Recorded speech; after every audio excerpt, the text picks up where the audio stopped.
আমি আরেকজনের সঙ্গে কথা বলবো, তারপর তার বক্তব্য শুনে নেবো।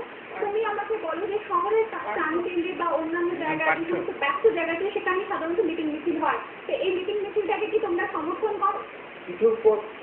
কিছু পোর্শন একটু সমর্থন করতে হবে, কেন কি যে মিটিং মিছিলটা হয় ওটা কোনো একটা পয়েন্টের জন্য হয়, কোনো একটা রিজনের জন্য, এমনি হয় না।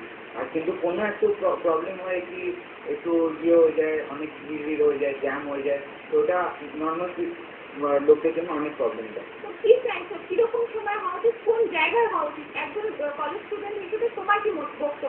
ওটা হওয়া উচিত এমনি যেরকম যে পলিটিক্যাল পার্টি নিজের পয়েন্ট যে রাখবে ওটা দেখতে হবে কি নর্মাল পার্সনরা ওটা অত ওদের এফেক্ট না পড়ে। হ্যাঁ, ওটা যাতে হোক একটা পিসফুল রেটে ওরকম হোক। আচ্ছা, আমি আরেকজনের সঙ্গে কথা বলবো, তোমার বক্তব্য আমি জানবো যে তুমি কি মনে করো এই রাজনৈতিক দলের এই মিটিং মিছিল নিয়ে হাইকোর্ট থেকে বলা হয়েছে যে রাজনৈতিক দল এবং সরকারের পক্ষ থেকে 1 মাসের মধ্যে যাতে পরামর্শ দেওয়া হয়, হাইকোর্টকে কি করা উচিত? তুমি কলেজ স্টুডেন্ট হিসেবে কিরকম পরামর্শ দিতে চাও?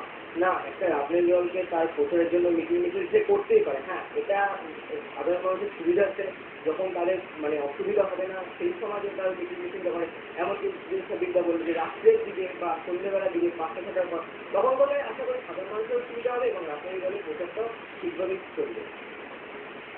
আমি আরেকজনের মতামত শুনবো যে তুমি বলো যে তুমি आप बोलिए कि राजनीतिक जो दल है वो जो मीटिंग मिছিল करते हैं शहर में, उसमें प्रॉब्लम होती है आम जनता को, तो आप क्या चाहते हैं कि क्या करना चाहिए? मीटिंग जो होता है जो वो लोग नहीं करना चाहिए, बाद बाकी वो जो अपना काम करता है वो लोग एकदम साधारण तरीके से करना चाहिए, जैसे कि कोई साधारण आदमी को कोई